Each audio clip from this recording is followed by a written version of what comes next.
Bismillahirrahmanirrahim. Alhamdulillahirabbil alamin wassalatu wassalamu ala asyrafil anbiya'il mursalin wa ala alihi wa ashabihi wa man tabi'ahum bi ihsanin ila yaumiddin, amma ba'd. Kaum muslimin yang dirahmati oleh Allah Subhanahu wa taala, pernahkah kita berhutang harta kepada seseorang?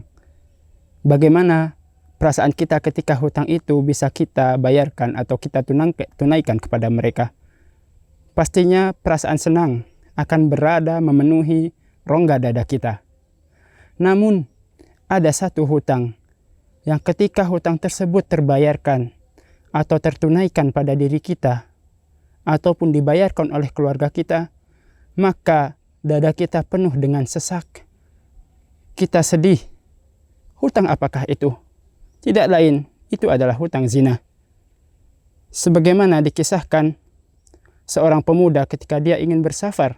Ini disampaikan oleh Syekh Abdurrahman As-Suhaimi, bahwasanya seseorang pemuda ingin bersafar ke suatu tempat, maka ayahnya pun yang seorang ahli ibadah, seorang yang taat menasihati dia untuk menjaga adiknya. Pemuda ini pun terheran, mengapa ayahnya berwasiat seperti itu sedangkan adiknya di rumah bersama sang ayah dan dia safar jauh. Namun berlalu berhari-hari, berminggu-minggu, ketika pemuda itu datang ke rumahnya, maka ayahnya pun mengatakan dengan nada yang marah, "Wallahi ittaqullah, takutlah engkau kepada Allah. Seandainya engkau melakukan lebih dari apa yang diharamkan oleh Allah Subhanahu wa taala, mungkin tukang air itu atau tukang air minuman itu yang sering membawa galon ke rumah kita akan melakukan lebih kepada adikmu." Ini adalah kisah yang membuktikan bahwasanya zina itu adalah hutang. Pemuda ini melakukan zina dengan seseorang, namun akibatnya dirasakan oleh keluarganya. Oleh karena itu, sang bapak khawatir sehingga mewasiatkan untuk bertakwa kepada Allah Subhanahu wa taala dan menjaga saudarinya. Kaum muslimin yang dirahmati oleh Allah Subhanahu wa taala, siapapun wanita di dalam keluarga itu atau di dalam keluarga kita, maka dia merupakan kehormatan bagi kita. Baik itu istri kita, ibu kita, adik kita, bibi kita, baik itu dari jalur bapak ataupun jalur ibu, maka dia merupakan kehormatan kita. Jika salah seorang dari mereka berzina, maka sungguh telah tercabik kehormatan kita. Rasulullah Shallallahu Alaihi Wasallam bersabda, ketika seseorang meminta izin kepada Rasulullah Shallallahu Alaihi Wasallam untuk berzina, maka Rasulullah pun tidak serta-merta mengatakan zina itu tidak boleh, zina itu haram, karena pemuda ini dalam keadaan membuncahnya hawa nafsunya untuk berzina. Namun kemudian Rasulullah Shallallahu Alaihi Wasallam mengajak berdiskusi pemuda ini. Wahai engkau, wahai pemuda, apakah engkau memiliki seorang ibu? Maka pemuda itu pun menjawab, iya wahai Rasulullah. Kemudian Rasulullah mengatakan, apakah kamu rela seseorang berzina dengan ibumu? Kalla wallah ya Rasulullah. Sungguh tidak wahai Rasulullah. Maka Rasulullah pun kembali bertanya, apakah kamu memiliki seorang adik? Maka pemuda itu pun menjawab, na'am wahai Rasulullah. Kembali Rasulullah bertanya, apakah kamu rela seseorang berzina dengan adikmu itu?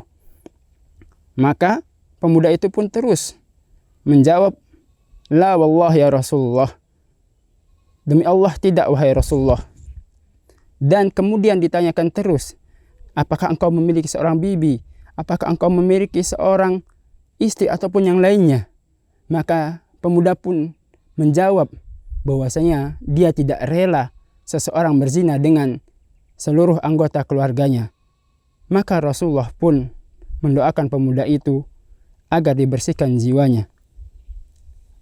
Begitulah wahai kaum muslimin yang dirahmati oleh Allah Subhanahu wa taala. Ketika kita tidak rela salah satu anggota keluarga kita, putri kita, ibu kita, saudari kita, bibi kita melakukan perzinahan, maka mereka pun orang yang kita zinahi, anak mereka yang kita zinahi, ibu mereka yang kita zinahi, tidak rela itu terjadi kepada keluarga mereka.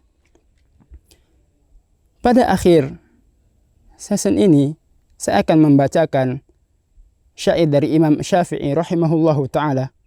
Beliau mengatakan, afwan ta'affa nisa'akum fil maharimi wa tajannabu ma la yaliqu bimuslimi inna zina daynun idha aqradtahu kana alwafa min ahli baitika fa'lami man yazni fi qaumin bi alfay dirhami fi ahlihi yuzna bi rub'i dirhami man yazni yuzna bihi walau bijidarihi in kunta ya hadha labiban fafhami ya hatikan huramal rijali wa tabi'an turuqal fasadi ishta ghayra makrami law kunta hurran min salalati majidin ma kunta hattakan li hurmati muslimi. Begitu indah perkataan Imam Syafi'i. Beliau mengatakan, maaf, jagalah kemuliaan wanita-wanita kalian pada mahram-mahram kalian dan jauhilah apa yang tidak layak bagi seorang muslim. Sesungguhnya zina adalah hutang. Jika kamu sampai berani berhutang, tebusannya ada pada anggota keluargamu. Maka itu fahamilah, siapa yang berzina dengan wanita lain dan membayar 2.000 dirham, maka orang akan berzina dengan keluarganya dengan 1/4 dirham. Siapa yang berzina akan dibalas dengan dizinai, meskipun dengan tebusan tembok. Jika engkau orang yang cerdas, maka fahamilah ini. Wahai mereka yang merampas kehormatan keluarga seorang dan menyusuri jalan maksiat, Anda hidup tanpa kemuliaan. Jika Anda benar-benar bebas dari belenggu pengikat, tak selayaknya engkau mencabik kehormatan orang muslim lainnya. Wa sallallahu ala nabiyyina Muhammad wa ala alihi wa sahbihi ajma'in. Wassalamualaikum warahmatullahi wabarakatuh.